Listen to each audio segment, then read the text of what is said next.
Good evening and welcome to Going for Two. This is the only YouTube podcast in human recorded history to feature a male and female host drinking our way through the important topics of the day, as long as they touch the football world and not in that way. How the heck are you, Sharona? Looks like you are beveraged up. Let me just start by saying, hell no, Chip Kelly. You ain't coming to Tennessee to ruin the already ruined Tennessee Titans. Yeah, there's really nowhere to go but up. I tell you, if I had kids, I wouldn't threaten them with the elf on the shelf or hell to make them behave. I'd just threaten to take them to a Titans game, and they would behave. Which is what your parents are doing these days, right? Real good, yeah. Yeah, I had this grand idea of actually posting something on my blog for the first time in a couple weeks. And it was the football games I attended this week, and I was going to rank them. I went to 5 games this year, and in 4 of them, the team I was rooting for failed to score 10 points. I made a bad decision to attend Missouri or Tennessee Titans games this fall because they both had very poor seasons.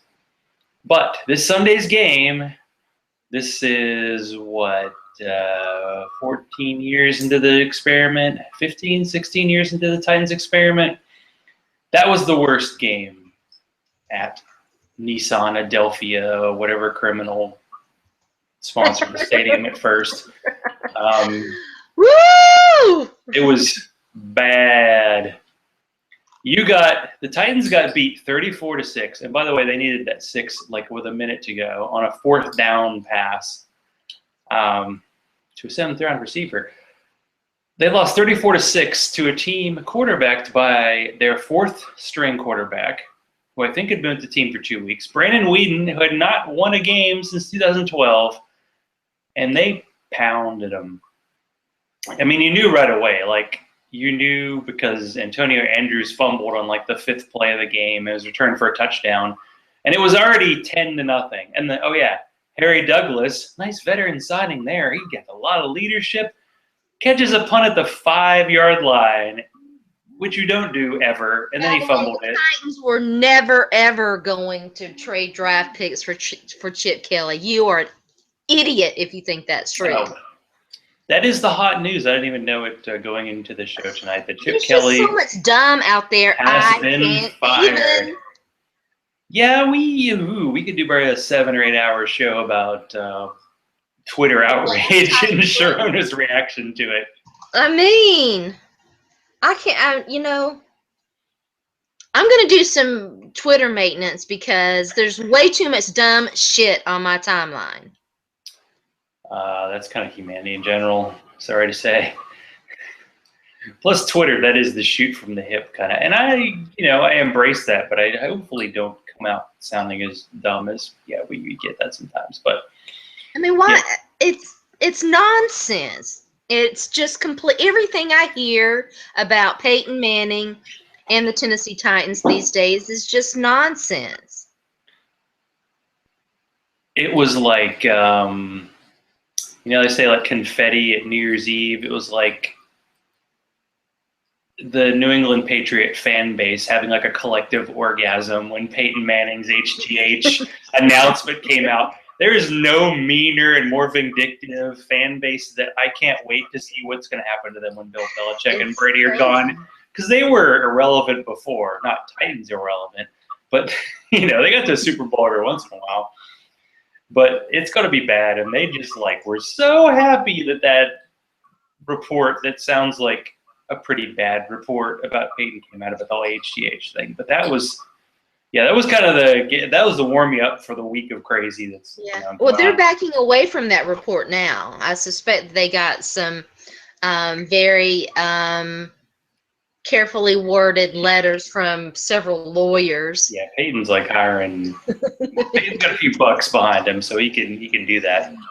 Because he knows he's got to know his career's over. So he's this is my legacy. So yeah. But the funny thing was it today or yesterday? Tom Brady came out saying he supports everybody, by the way, who has a lot of money.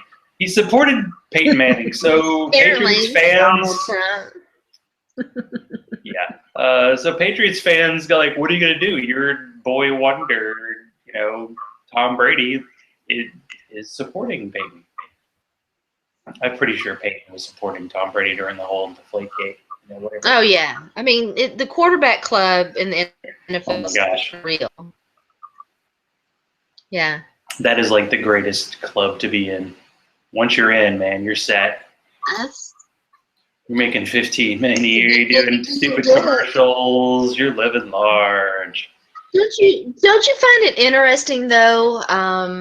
All of this talk about quarterbacks and stuff, that Vince Young's name just never comes up anymore. I mean, he really must have been blackballed pretty hard.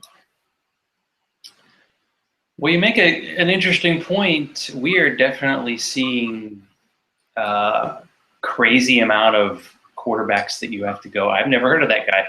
Like this week, the Titans are playing the Colts, and the Colts have like a 3% chance of making the playoffs, and they're probably starting a guy named Stephen Morris, who is on the Eagles practice squad, or Josh Freeman. Remember him? I'm pretty sure I made a blockbuster dynasty trade after his great year he had, his second year where he was good, and then he sucked. But these guys are coming out of nowhere. Like the Bengals are going to be starting. He had 2 or 3 good years in Tampa. I mean, the wheels came off that train pretty fast. It was really kind of sad to watch. What's his name? Greg Schiano ruined him. I mean, it's tough as a quarterback because you have to be handed the reins a la Mariota, or you're screwed. Like you have no chance unless you're playing the Titans. I noticed midway through the first quarter, I'm like, the Texans are actually rotating quarterbacks. They had B.J. Daniels, who was a running quarterback who I think was with the Seattle practice squad. They signed him this week, and every time he was on the field, I was yelling, "They're gonna run the ball," because he didn't throw. And then Brandon Weeden came out to throw, and it was just like, what is going on here? A team's rotating quarterbacks and beating the shit out of the Titans. A team could pick the guy who did the national anthem and probably start a quarterback and have a pretty good shot against Titans. Slight exaggeration, but you know what I'm saying. It was bad times, but yeah, I do feel bad for Bengals fans because they might be starting a third-string quarterback this week. It does sound like A.J. McCarron is okay. A report came out today saying that he was good to go and would be playing in Week 17. I guess we'll see. Could be gamemanship. Who knows? That's another thing I found. When I was leaving the sinking ship of the Titans game and going home, I told my wife, hey, record Red Zone for the late games and, the Sunday night game. And I just didn't watch any of it, and I totally didn't miss it. And sometimes it's just after you watch bad football, you're just there's nothing that can heal this. Yeah. I just need to go. I mean, even last night's game was critical, the Broncos and the Bengals. And, man, the AFC kind of sucks right now. It was a close game, but, man, it's backup quarterbacks going against each other, really? Somebody posted that the current AFC playoffs, Tom Brady has a 21-8 playoff record, and the other 5 projected starting quarterbacks in the playoffs have a combined 1-2 playoff record. Wow. I'm not sure who won the one. So the Patriots, despite losing players left and right, seem to have a bye to the Super Bowl. They lost to the Jets this week, and it's ooh, maybe Cincinnati. No, they won't. The rest of the field is just totally exploded. So, yeah, the AFC's kind of boring. I don't know. Maybe what do you think about that? Well, it's definitely a quarterback deficient conference right now. A lot of injuries. I mean, you can't predict injuries. You don't know. You can only do so much, and there was already a deficit at the quarterback position, and so now, yeah. Well, at this point, the starting quarterbacks would be Tom Brady, A.J. McCarron, Brock Osweiler, Brian Hoyer, or Brandon Weeden. We don't know. Alex Smith, who, despite being a veteran, actually has a bit of an advantage. And then, of course, your favorite, Fitzmagic. And MVP, MVP, MVP, right? Mm-hmm. No? No, it's pretty interesting that if you don't have a quarterback, we talk a lot about it being a quarterback-driven league, but it really is now. If you don't have a quarterback, you're in trouble. You mean like this guy? Oh, that's a T-shirt, right? That's not a jersey. That's right. Okay. Does that It looked count like as a jersey. continuing my Titans quarterback curse? I don't know. My parents got it for Christmas, and the official Titans lei, although I couldn't find it. I think one of my cats might have eaten it. So maybe next week I'll bring it over. There's a reason why I tried to go neck up. I don't want to show too much.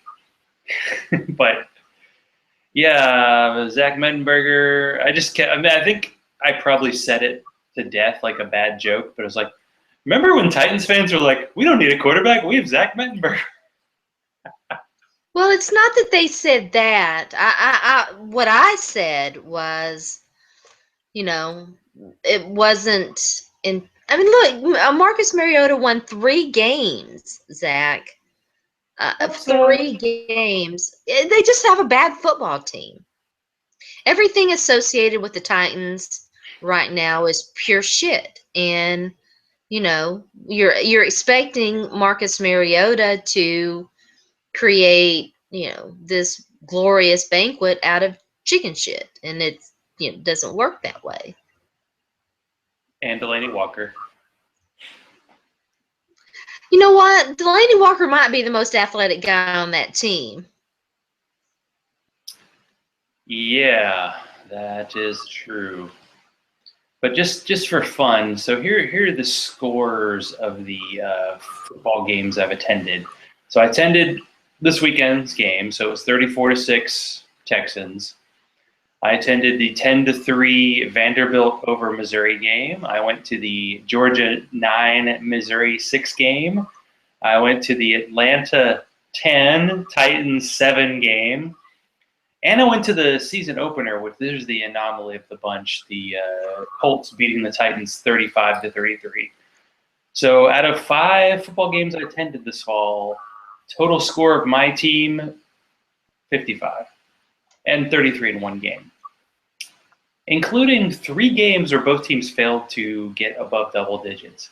That's some bad stuff. And I was thinking, I was at the Titans game, and there are a few things I like to do when I go to a game live. I like to look at the embarrassing jerseys that people wear, the good and the bad. There's a guy who obviously was like a big fan of Alabama, and he was wearing a Trent Richardson Browns jersey, and I was like, I think I've seen this guy wearing the same jersey. Like, he wear it on purpose. That is a bad one. Although I did see the one I liked the most was the Billy White Shoes Johnson Oilers, and that's a thumbs up right there. But the Texans fans, there weren't many, but they were loud, and they were all wearing red. So I don't know. I think anytime the Texans wear that red pajama look, I think it's pretty bad. But that's just me. See, it's like Zach's talking. I need to get a drink. Well, that's some bad offensive football you've been watching there. I'm not surprised that you drink. Yeah, I went to buy a beer like mid first quarter, and I got they had Fat Tire. It was like a 16-ounce beer for like $10. I remember when we actually met up at a Titans game when I bought 2 22-ounce Fat Tires for like $11 each, and I felt like that was pretty much a bargain for going to a football game. It's not just the ticket price that gets you at a football game. The prices for all the food and drink is just crazy. Yeah. I mean, we bought a ticket from a friend of my parents, and it was a $76 lower section ticket. We paid $50, and I felt like, man, what a waste of money. But it was momentum. It's like, I got to go. But I really did hit a feeling like when I was buying that expensive beer, I'm like, I don't know if I'm going to be coming back. So we'll see. See if I come back to a game. Did you get to hang out with any of your homies in Nashville?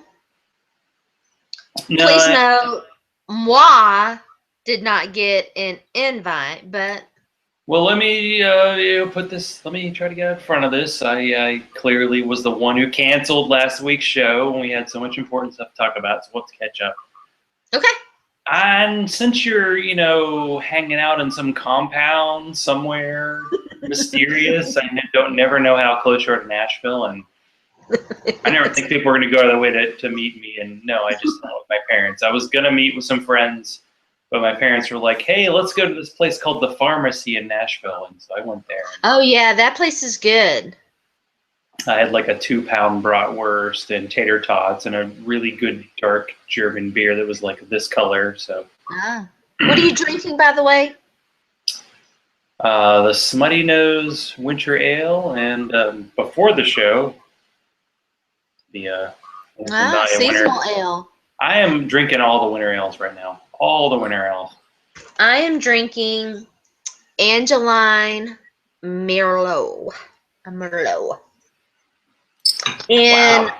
in my one and only final pretty red Christmas glass, since Bandit has broken the other 3. Yeah, when we first got the kittens, they were basically chewing through like the wires of my earbuds like one a week. And somehow I got them off that, but we had these little mini Christmas trees that had little wires attached to them, and they chewed through one of those. And I think they chewed through a wire. Allison got a humidifier, and it stopped working. And then she's like, looks like the cat's chewed through the wires. That's why. That cat chews everything. He chews cardboard. I put out some hangers. He was chewing on that. Which one is it? Is it the cute one with the mustache or the other one? Soy is the all black. Well, he's got a little white patch on his belly, but he likes to chew on stuff. So yeah, cats are net negative when it comes to the finances. Yeah. Plus, mine are eating us out of house and home. Well, they like the food. They like to eat. I joke around a lot. Bandit has just taken over everything. He thinks he owns the house and owns everything. And he's right now over in Libby's crate. Libby does not know what to make of all of this because I get on to her, Anyway, so she's just decided that, he's her bud. And it's so funny because like now they'll lay together and stuff, and Smokey's even joining the party. But it was so funny the other day, they were laying kind of like side by side, and Bandit kept going, kind of like tapping her, and she was asleep. She was like, conked out, and I was just like, this is not going to end well. It's going to end in a fight. It's going to end in tears. I figure we get started with maybe an extended version of Over It or Nah. Okay. Now, before we do that, I want to mention, I probably should have mentioned it earlier, so I wanted to give congratulations to #STurk23, who won the Going for Two auction. Huh? The MFL 10s all ended after week 16, so people were talking about that. I came in second in 2 of them, and not so much. I haven't checked any of mine. Where did I end up? We didn't come in last, and maybe that's all we need to say about that.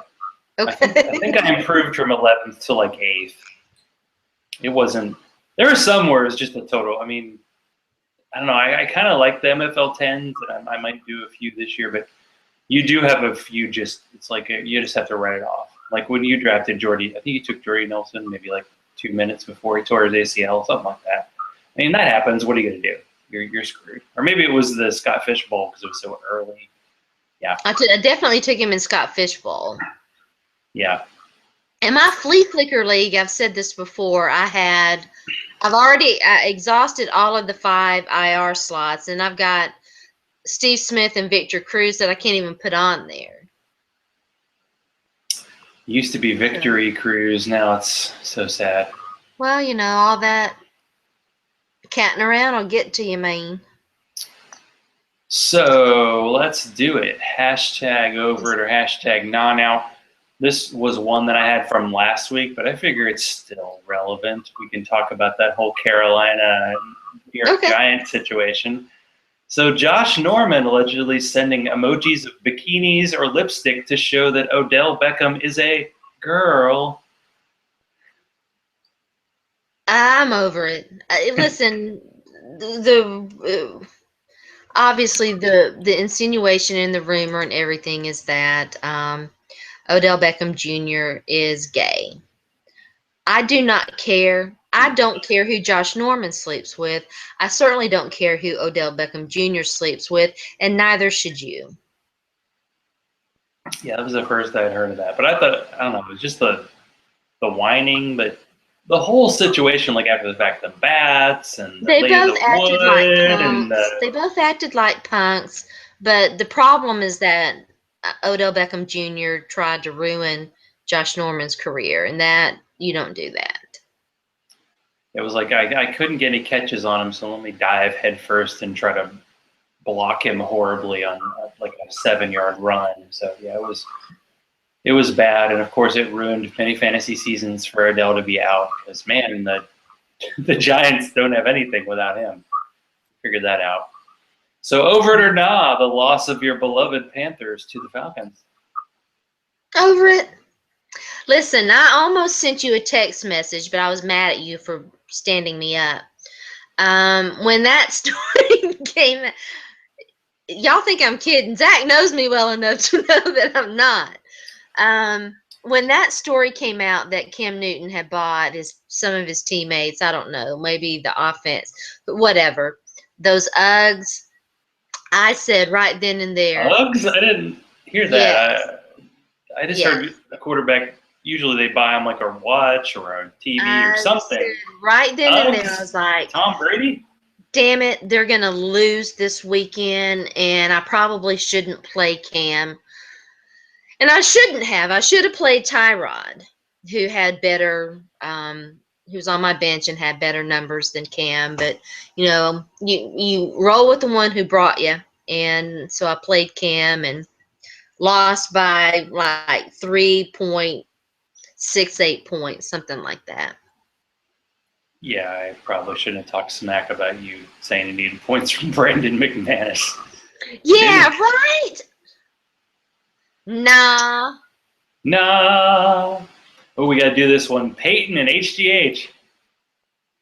Well, I will be over it as soon as my show is done tomorrow. See, now you're like saving stuff for your other show. I mean, it's a tease, and I appreciate that. But you're like, I can't talk about the good stuff while talking to you. I can talk about the BS, garbage. You know how I feel about. I mean, first of all, those are some Peyton. HGH is no. I feel like this about anybody. I'm on the record how I feel about HGH and PEDs and weed and all the hypocritical drug testing bullshit that the NFL and other sports leagues too, but we're talking about the NFL. Yeah, what these guys do, what teams pump them full of to keep them on the field is, to me, far more outrage worthy than a therapeutic drug. And I understand maybe it's in short supply and other people, I mean, synthetic HGH is out there, and okay. I find it hard to muster the outrage for a guy wanting to heal his body when there are violent collisions on the field every second that a game is on, and we know what the long-term effects could possibly be. Why shouldn't we want these guys to heal and to, regenerate bodily material that will help them, and help their body?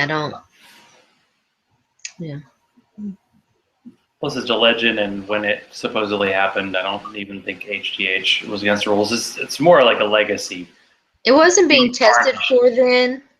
Rodney Harrison had been suspended for it. But it was because he was just stupid enough to, I mean, he just, Rodney Harrison. anyway, so. That's the reason why I never watch halftime or pregame stuff. I'm like, Rodney Harrison got a big gig. I don't know. Okay, Well, I mean, not. look at ESPN, Ray Lewis, I mean, Rodney Harris. I mean, we could have a show and talk about what starfuckers these networks are, but, you know, what's the point? Just a little bit. Now, this is kind of not sports related, but kind of, we'll make it sports related. Samuel L. Jackson's comments. Over nah. Well, I didn't hear them, so it's hard for me to be over something that I didn't hear. Well, if you want, I can just. So Samuel L. Jackson, and I think this was quoted recently, basically said that when the San Bernardino shootings happened, he had wished that they were white because he. Now that he said that, and that in a vacuum is what caused the blow up. He was talking about the shooters, though, right? Yeah. What I think he's getting at, and again, I can't speak for Sam Jackson. You know, we live in a society where the Cleveland judicial system, the prosecutor just refused, basically undermined the grand jury process in order not to charge the police officer who shot Tamir Rice in cold blood.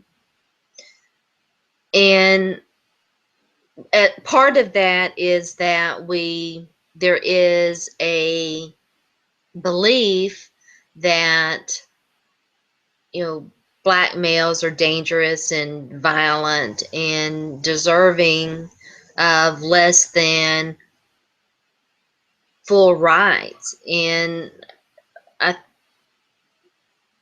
incidents like that make it easier for those racial prejudices to get carried forward, if that made any sense. Yeah, it was a pretty sad time what's happening in Cleveland. I was like, you just need to shut that city down right now.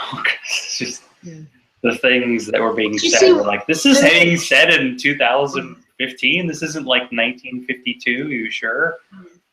And I think that's where Sam Jackson's coming from. You know, it's easy to look at the San Bernardino shootings and justify your racial prejudice. Well, let me do the full circle sports angle. So we have a local, it seems like they have the same guys doing sports radio in Atlanta, unless they make really bad jokes and then they get fired for 6 months. John Kincaid, who does one of the shows, he's really a bit of he throws out the conservative, just boring commentary from time to time. But he basically said, and I had never heard what Samuel L. Jackson said, but he basically said, Samuel Jackson, who does some announcing commercials type work for the Falcons, should be fired immediately by the Falcons for what he said. And of course, it's what he said in a vacuum.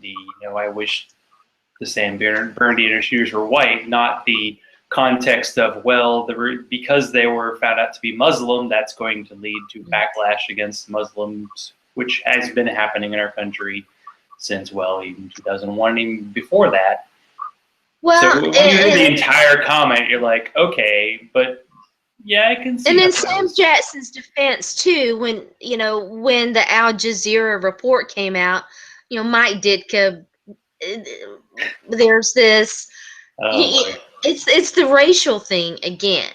That's what I'm getting at. There is that prejudice. Yeah, I think the problem is just too many things kind of circulating at once. It's hard to clear it up from what's happening. Yeah, the Mike Ditka reaction, like Al Jazeera. I look at Al Jazeera because they do a lot of reporting from the U.S. and think they probably have a little more almost objectivity compared to Fox or even CNN or MSNBC, which is now being called like the left version of Fox, which I don't think there is, but that is a totally different conversation altogether. I don't even understand that. I don't know. There's this attempt to be balanced when people are really polarized, but just the automatic, somebody like Samuel L. Jackson, you take one sentence he says, you don't look at anything else he says, and you automatically make him a bad person because he represents like a point of view or a political side that you don't agree with. So it's just easier to basically say, okay, let's throw him away. And you're not throwing Samuel L. away, baby. That's not happening. Because I'm going to see the latest Tarantino movie tomorrow night, which is one reason why we're doing the show early. So thank you, Sharona, for doing the show early so I can go see a 3-hour curse fest with lots of violence and drink a lot of beer. It's very nice of you. You're very welcome. And I'm seeing it in the 70-millimeter widescreen, like, blow your face off. It's going to be awesome.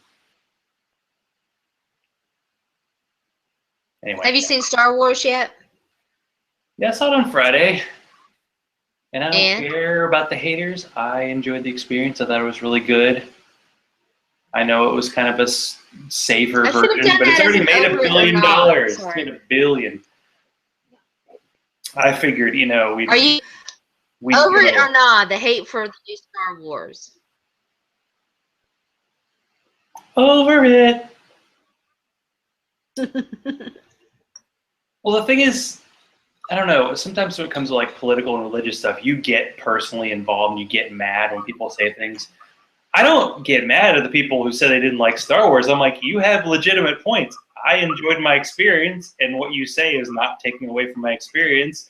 I thought it was fun, and I'm looking forward to seeing the other movies. And if you hated it, then I'm sorry you spent $20 on a movie that you hated. There are a lot of other good movies out, you know? I don't know. Have you seen it? I have not yet. They have women acting in there. I don't know. Not sure if it's going to stick, but what's happening. I might faint from shock. I intended to go see it last weekend and didn't make it. There you go. So we're still on Over It or Not. Got a couple of other ones going on. Some light topics. How about Team Miko? Are you Team Miko? And I hope that's how you pronounce her name. I think it is. That's how I've been pronouncing it. Yes, I am. Definitely Team Miko. Let's talk about Miko Grimes. And okay. You were the one blowing Twitter up on Monday about it. Yeah. I don't know if you're blowing it up, but. So I am definitely going to be talking about this topic on tomorrow's show. So, little backstory: Miko Grimes is the wife of Miami Dolphins cornerback Brent Grimes, and she keeps it real on her Twitter page, and very infamous for posting the cakes of her birthday cake that she's bought her husband, which apparently she was asked not to do anymore, and she's refrained from doing. But she goes hard after the local media, and apparently it hurts their widow feelings, and so she got fired from her radio job. And the Broncos, I don't know, I've got Broncos on the mind. The Dolphins may or may not have had more than one conversation with Brent over her her social media presence. And so it's interesting. Mouthy women who don't shy away from speaking their mind and speaking the truth as they, sharing their opinion, not viewed too well in today's society. You're better off stripping than you are having an opinion. Well-behaved women rarely make history. That's the bumper sticker I see. That's what they say.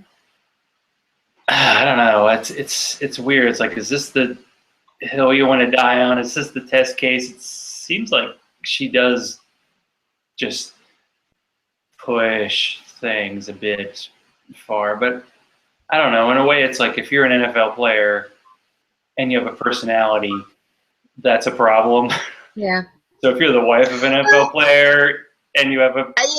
I mean, here's my thing, though. don't the Dolphins have larger issues with the problems on their team and their locker room? Maybe it's a good smoke screen, like, oh, let's talk about this so I not forget the fact that we signed Ryan Tannehill to a giant contract and Ndamukong Suh, and we have salary cap issues, and we don't have an offensive line, and we don't give Lamar Miller the ball at all, and yeah, we kind of suck. And what the hell's up with those weak-ass jerseys they switched to 2 years ago? Man, they wore the throwbacks, and man, those are so pretty. The aqua ones from the 70s, those are great. But yeah, and I don't know. So Team Miko, you stick with it, stay strong. Well, listen, I admire women who don't fit the mold, who are willing to break out from that mold. And, if our society is willing to allow a fucktard like Clay Travis a platform, they need to allow Miko Grimes to have one too. Yeah, he's kind of doing that version, but on the male side, so it's okay. Anytime that guy gets the platform and tries to be all social, whatever, I'm like, come on, dude. You're the lowest common denominator. I was just presented. You know what you're doing. You know it. I was just presented with his Confederate flag vomit that I had thankfully missed until today, and I just saw excerpts from it. It was on a list of the worst things written in 2015 by Deadspin, and that's how I even came across it. Well, I remember his bashing of like the Missouri protests, and maybe there's a reason for that, but all protests are bad. The ability, it's like the way people are bashing protests now. I'm like, so is this how you would have acted like during the 60s civil rights? They're whining, they're not really, they're rich, I don't know. It's like trying to go after things that have nothing to do with protests, and that does kind of bother me because the point is things are not as they could be. But there's one, this is the last one actually I have written down. Okay. So this is something you tweeted earlier today, and I am honestly wanting to hear more. So over it or not, F Bob Stoops. Huh? You said F Bob Stoops. Head coach of Oklahoma. Oh, F Bob as in Stoops. fuck. So we could say that on the show. Yeah. Who never met a guy who punched a woman in a club that he didn't like. Yeah, they've had some issues there at Oklahoma, haven't they? But is that a recent? I mean, isn't he the guy who also he took? I mean,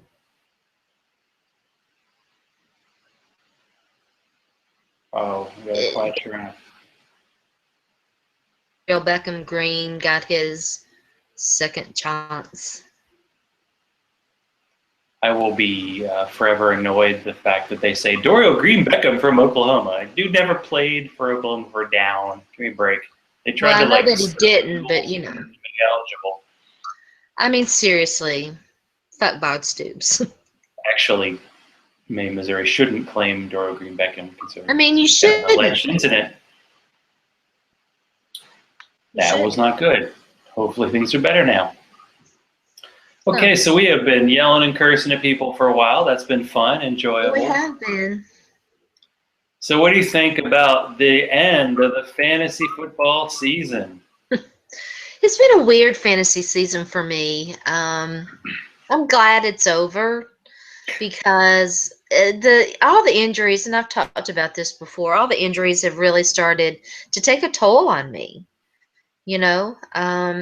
It's been really, I mean, we touched upon this earlier in the show.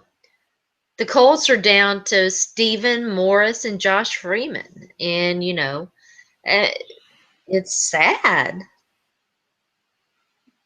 I do have to admit I like week 17. It's almost like the 5th week of the preseason, but yeah, all the games are Sunday at 1 and 4. I think they still did the Sunday night game, but there's no Thursday night. There's no Monday. It's just Sunday, as it used to be I actually don't mind the Monday night game, although it's kind of dropped in excitement level. Like the Monday night game used to be the game, now it's Sunday night, which is why the Titans will never be on Sunday Night Football ever. But yeah, I don't know. It's people keep trying to pull me in, like, try DFS. I'm like, no, that's not happening. Never. I would have been the guy who picked all the studs who sucked last week, like the Steelers and the Seahawks and all that. But I will say this is an odd, weird moment for me because this here trophy that I won last year has been claimed by my dad, codename OBL, who told me Sunday morning before his championship game happened that he was going to leave our local keeper league. So no matter what happened, he was out. So this will be our first league champion in the 16 years of the league who will not be in the league anymore. So it's a little awkward because usually with a little ceremony where we hand the trophy over and I'll be handing it to nobody. So you've got an orphan. You're going to have an orphan in your group. Yeah, exactly. I didn't invite you in the league, but I've had issues getting people in the league, so I'm not sure if I'll be doing that again. So it's how many teams are in this league? 12. Okay. We had a Harry Potter reference, a Defense Against the Dark Arts position. Like we had a position in our league that we had a new owner for like 4 years in a row, but it looks like we got that one filled. But yeah, he basically said he was done, which is a little bit sad because I brought my dad into this league and he's won 3 times. He has the most championships of anybody and literally 3 keepers in this league, and he didn't have any of them. And he had like Tim Hightower. It was actually kind of fun because when I left the Titans game, he was losing by like 40, but he had Blake Bortles and Tim Hightower, and man, did they make it proud. He went from losing by like 40 points to winning by 20. And sadly, my friend Don, who was playing him, had Russell Wilson, who after like 5 games of being awesome, I don't know what the deal is with the Rams. Like occasionally they look good against Seattle, like once a year. That's their Achilles heel team. And let me tell you one thing that I'm excited about is the possibility of both the Bills and the Rams finishing 8-8, because those are just the 8-8 franchises right there. Are they going to keep Jeff Fisher when they move to wherever, LA or whatever's going to happen next year? I think they've already said that Jeff Fisher's job is safe for 2016. That's amazing. Hasn't he been the coach for 4 years? And I think if he goes 8-8, that's like the best year he's had since he's been there. He hasn't had a winning record since 2008, nor has he made the playoffs since 2008. I'm still mad about 2008. That was the Titans' chance to win the Super Bowl that nobody would have remembered 5 years later. Oh, man, look, I already got her. Oh, she got a power nose because of this show. You get the feels are strong today. I got all up in my feelings earlier. Yeah. I was hitting to some serious topics, so I figured to get back to the, football fun. Oh, no, that's how it goes. Yeah, it did seem like the Panthers could potentially go 16-0 and play like a really hot Seattle team in that opening playoff game. Now Seattle doesn't seem that hot. But who knows? Maybe they'll be playing Washington, Here's a weird Twitter phenomenon. You probably get it more than I do because women's get the bad Twitter people more often. I made a comment about how Washington, I had hoped they had fixed their field since the last time they hosted a playoff game and RG3's knee basically exploded. And this guy just came after me like, we've fixed the problem and you don't know anything and you're an idiot. I'm like, why would you? I still don't get the going after somebody random on Twitter. It's such vitriol. But, Clearly not hugged enough as a kid. Yeah, the price of doing Twitter business, huh? There's also one guy, and all he does is beg me to join his fantasy baseball league or fantasy football league. So twice a year I hear from this guy. He's always like, please join my league. Please get someone to join my league. I'm like, no. He actually invited me to join a fantasy baseball league like it was this critical situation. So I had to ask the only baseball person I know, Vixen Rogue, who I think you've had on your show. Mm-hmm. And she was like, "Yeah, people don't do baseball drafts till like March, so I don't know what's going on with this guy." So anyway, the fact that fantasy baseball, fantasy hockey, fantasy basketball, anything other than fantasy football is being discussed on my timeline does make me sad, and make me wish I had more beer. So I'm out. Oh, it's sad. There's more So downstairs. are you going to be a fantasy sport monogamist and just stick to football? Oh, I like that. You just like smacked your laptop there. Groovy, That's the one talking. It's a little blurry. baby. By the way, did you notice my new? Isn't it Well, it's always margarita time. I've noticed that, and I haven't seen any pets visiting. new pillows, a new blankie? One cat is not in here. Bandit is asleep over here in Libby's crate, and Libby's laying beside of me asleep. So your cat's taken the dog's crate into this is my Yes. territory. Oh my gosh, species war going on. Yes, it's Bandit thinks he owns everything. This sounds like a cat. Mhm. The cats do own the world. They slept with me for the first time. Libby sleeps in her crate. She does not know what to think about Bandit being in her crate. And Bandit will even go in there and get in there when she's in there by herself. It's just crazy. So she doesn't know what to think about that. But she was in her crate, and even New Kitten was in here. New Kitten was in Bandit's crate. So you're saying you've upped the cat ante? You're up to 3 now? It was cold last night. I didn't want Crazy cat lady. I know, right? I didn't want Little Bit to get cold. So, you know what? I'm not going to say what I was going to say, but you know what? I'd rather be. Bring it on. I'd rather be a crazy cat lady than a lot of other things. And let's face it, cats might make us crazy, but it's kind of like a good crazy. Like that's the crazy you want on your side. If you want to call me crazy for saving the lives of some innocent little kits, all right. She's turned. I think I did that. I turned to the dark cat side. You did. It's all your fault. A lot of things that are my fault. So yeah.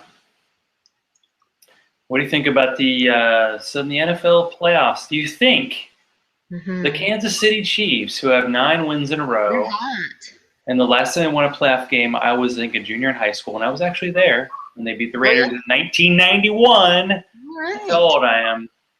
Can Alex Smith and the Chiefs actually make a playoff run? I think so. I think that they would have beaten the Colts 2 years ago, except that they lost all their running backs. Game, yeah.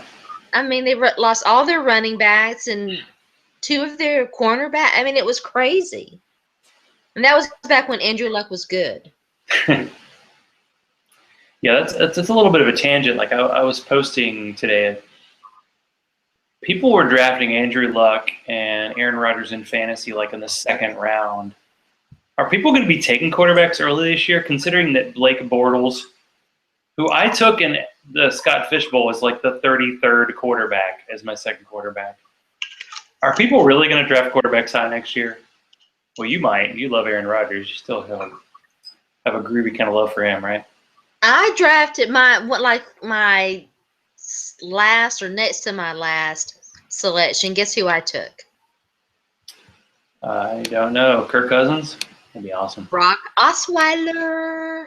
And I've been playing him. I was like, has he had good fantasy, kind of? Well, my other option is Teddy Bridgewater, and he sucked for a while. For a long while. And he finally got going. It's like, Yeah, but way after everybody either benched him or cut him. I mean, Brandon Whedon had, I think, 3 touchdowns last week. Like, I think even Case Keenum had 2. Like, every quarterback falls, off the boat into the water and gets 2 touchdowns. So I was thinking, people were talking about what a good year Mariota had. Now he's almost has 3,000 yards and 20 touchdowns. And I'm like, If a quarterback doesn't have like 25 touchdowns and 4,000 yards, that's below average now. So we'll see. We'll see what happens. I mean, do you think it's like 100% chance no matter who the Colts start, the Titans lose and get the number 1 pick? I feel like that's pretty much guaranteed. Yeah. Are you going to be like that, huh? I don't know. I mean, I don't know. I think that the value of quarterbacks, I mean, who wants to draft Blaine Gabbert? No matter, I mean, it's going to be crazy. There's going to be a lot of interesting things, I think, go down during the offseason concerning quarterbacks and stuff. So where will Cap end up? Who knows? Yeah, there are a decent number of guys who are going to need to get that second chance, like Colin Kaepernick and RG3, which the irony of ironies, I heard maybe St. Louis would pick him up. It's like, man, after they traded all those draft picks and didn't do much of those draft picks, that they would get him. But yeah, Kirk Cousins is going to get a big payday, even though he had that great brain fart kneel at the end of the half, which ultimately did nothing, but it was everybody in the world was like, what did he do? Why? What just happened? I think we've all had brain farts like that in life, but you're not allowed when you're a quarterback to ever do anything wrong. You're not allowed to if you're not allowed to if you're on a big enough stage where anybody's going to see you mess up. We're very cruel and unforgiving when we want to be. We will be forgiving, but mostly unforgiving. Yeah, it's like that social media. Like, we don't have any filters. We just get mean. We just want people to lose their jobs. We want to lose their livelihood. We want to do everything short of like killing somebody. We just get so mad. Why would Kirk Cousins do that? It makes me mad. But it is football. Well, I remember how many years. I guess it's been 3, maybe 4 years ago. Time do fly. When Matt Schaub was still quarterbacking the Houston Texans, like, didn't some crazy fans show up at his house? They were so mad. They were burning I mean, yeah, the burning jerseys thing just gets kind of crazy, It gets old. I mean, I don't know. People try to do that whole sports is not connected with the real world, and we've learned that's not the case. Well, most people have learned that's not the case this year. And you just get more angry at football than the time I got into a yelling match with somebody at the Titans playoff game. Yes, people, the Titans did go to the playoffs once in my lifetime. This was a long time ago. I wasn't even married yet, but it was a while back. And it was like at a football game, you like had this license to be this just psychopath almost. You just get overwhelmed, and you get like in with the crowd, which, by the way, doesn't happen. I made a good joke at the Titans game because we have one guy in our section who tries to get everybody to stand up when the team's on defense. So I made the comment, what's the sound of one fan clapping? Because he was the only one in the whole stadium who was making any noise. Such a sad time. I feel bad for the season ticket. That is sad. I mean, it used to be a rocking stadium, and you used to be able to go and have fun and stand up on defense and yell, and you really kind of felt like you were part of something and everything. Speaking of 2008, I went to the Ravens game at Baltimore, the regular season Ravens game. At that time, some friends of mine lived outside of Baltimore and let me stay with them, bought me a ticket and all of that stuff. I met Jason Jones's family that weekend, which was really cool. But my ticket wasn't with them. I had just one ticket sitting by myself, and so I was sitting beside this one guy, this Ravens fan. It was Joe Flacco's rookie year. I'll never forget it. And he bitched about Joe Flacco the entire game, to the point that I started defending him. I was like, Joe Flacco. I don't like to see anybody get unfairly criticized. I really don't. So I had to start defending Joe Flacco, which it's kind of crazy. So anyway, the Titans won. I think it was like 13-10. It was a very low scoring game. And Fisher ball. Yeah, and Kerry Collins stats. And so Baltimore fans were not pleased that the Tennessee Titans had beaten them. And so on the way out, I was walking to meet my group, and this chick who outweighed me easily by 100 pounds, built like a linebacker. I mean, just square shouldered me and almost knocked me down. I had on jeans and some fancy, high, kind of sporty looking shoes and a jersey and everything. And it was like, whoa. And there were people around that, that saw it. And Ravens fan, was like, you should go to the security guard. Anyway, so I called them, and I mean, it's kind of crazy that we act like that. That is something else. 2008. This is October 5th. Baltimore Ravens, Titans 13, Ravens 10. She got it. The Titans had 210 yards of offense, but they won. It was crazy. I mean, they scored like 30 points a lot. They had an amazing defense. And once Vince Young had that weird, like he got hurt in the opener, and then they just said, screw it. Like Jeff Fisher was like, this is the thing. Because the fan base couldn't say anything bad about Vince Young, but he's hurt, so I can put Kerry Collins in and run my glorious 2 running back, no receiver offense. I told Zach that I had Titans information that I had never shared.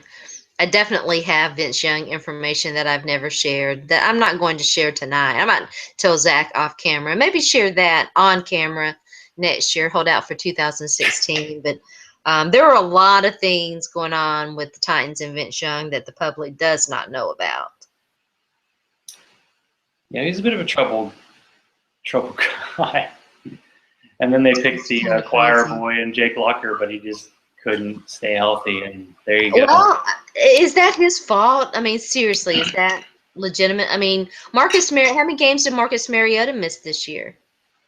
I think it's 3, because I was like, yeah, Mariota missed 3 games. Like, quarterbacks don't miss games. But this year, a lot of guys who haven't missed games have. And if you have a bad offensive line, I mean, that play where Mariota got hurt, basically Jamie Collins came in like over the guard and nobody blocked him. No quarterback is avoiding that hit. So, yeah, get over that. Yeah, Jamie Collins, painful. Guy that I really wanted the Titans to draft.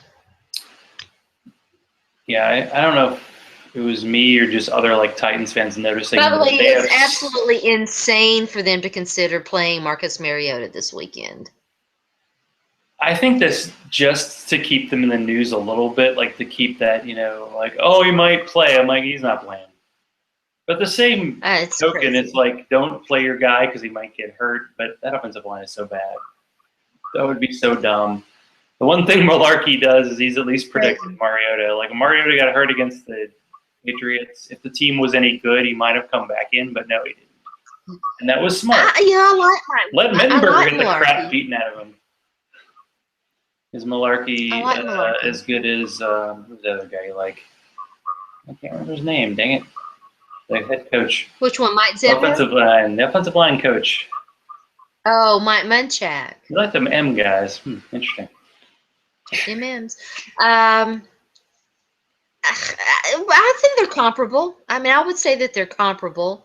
I thought that Mike Malarkey got the hook in Jacksonville too early, much like Mike Munchak did in Tennessee. I don't know if they could bring back Vince Lombardi from the dead and he'd be able to do much with this team. I mean, come on. So how do you feel? Does Hugh Jackson give you the warm and fuzzies? I definitely think an offensive coach could be in there, although a couple of Patriots fans, and that's like 50% of my followers, were like, how about Josh McDaniels? I'm like, really? Didn't he just suck, like spit the bit when he was a head coach? I'm like, no, he's matured a lot. I'm like, I don't know. He got the hook. Listen, he got the hook way too early, too, in Oakland. He did. There's no question. Hugh Jackson was, 1 year he got fired? Like, nobody even remembers he was a head coach? It's real. I mean, you have to totally suck to get fired after a year. I mean, You got it. I mean, 3 years most likely, but at least 2. I mean, come on. Unless you're Ken Wisenhunt, we know you suck from the start. I mean, I don't even know. Even Sharona, who is all positive sometimes. Even you were like, whiz. Yeah. Yeah. So I was going to say for the Zach Brewing segment, there wasn't a ton to say because I went to Nashville and I was like, I'm going to get Nashville beers. I ended up going to like a local liquor store and I think I got 1 Nashville beer. So, but I was just totally blown away, like, because, I live in the South. We're a little bit regressive when it comes to many things and beer. I actually went to a place in Tennessee where you could buy bottles, you could buy growlers, and you could actually drink a beer on premises. You can't do that in Georgia. So way to go, Tennessee. You got that over us.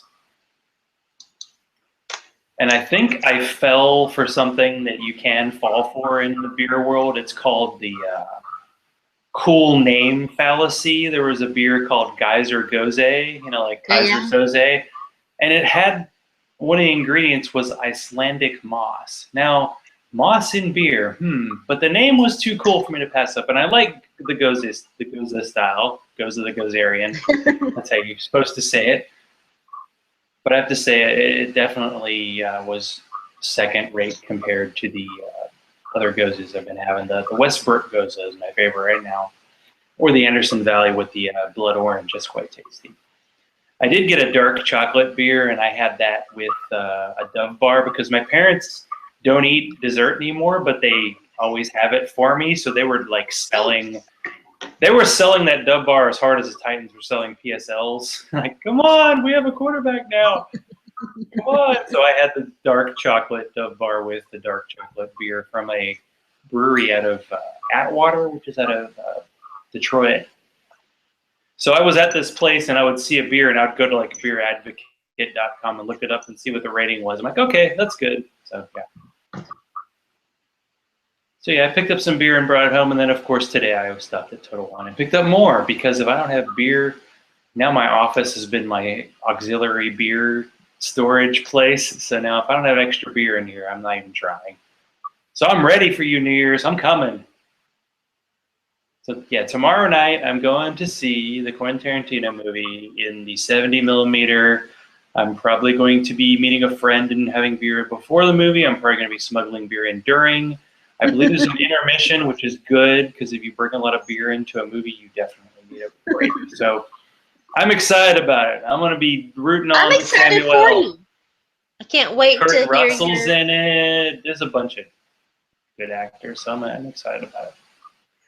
The movies that I want to see in no particular order, Sisters, the Tina Fey movie. Let's talk to Allison. New Star Wars. Huh? Let's talk to Allison. She just saw it. Oh, did she? Oh, well. She's like, by the way, I'm hanging out with a friend of mine. We're going to see Sisters. I'm like, oh, I'm still working. Yeah. My sister wants me to come over and spend New Year's with them. I suspect that they might want to go see something. But so Sisters, Star Wars, again, no particular order, and Spotlight, the movie about the breaking of the anyway. So those are the 3 that I want to see. Yeah, an uplifting movie.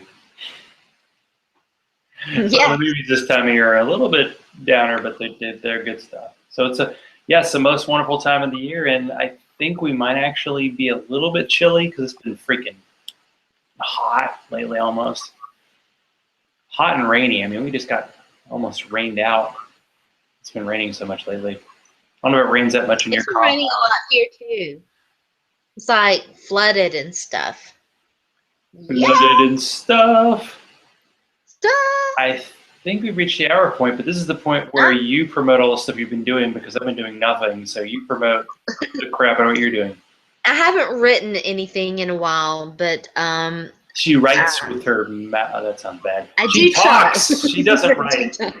I talk a lot. I've been podcasting a lot lately, and so that's always fun. But I definitely am going to get back writing at the first of the year. I've got some really cool ideas and really cool things to write about. And so stay tuned in for that. Tomorrow, big show tomorrow, a 3-hour show, That Talk with Sharona. I'm Short going to be show. talking. Short show. Well, I was going to do 2, but it's hard. And so I'm doing one big one. And Jennifer Eakins, Vance Meek, Robin Mundy, and my favorite, one of my favorites. I'm so excited to have him on before the end of the year. Owen Good from Polygon, talking gaming. And so big announcement, this breaking news. Sharona now has Twitch and a Connect. And so you can look forward to seeing me live on Twitch in the year of our Lord 2016 gaming.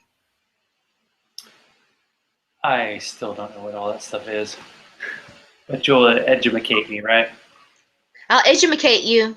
I have a dusty Wii in my closet. That's all I have game-wise. Exciting. I did see someone posted the stats. Baylor, 38 carries for 352 yards against North Carolina. Wow. Wow.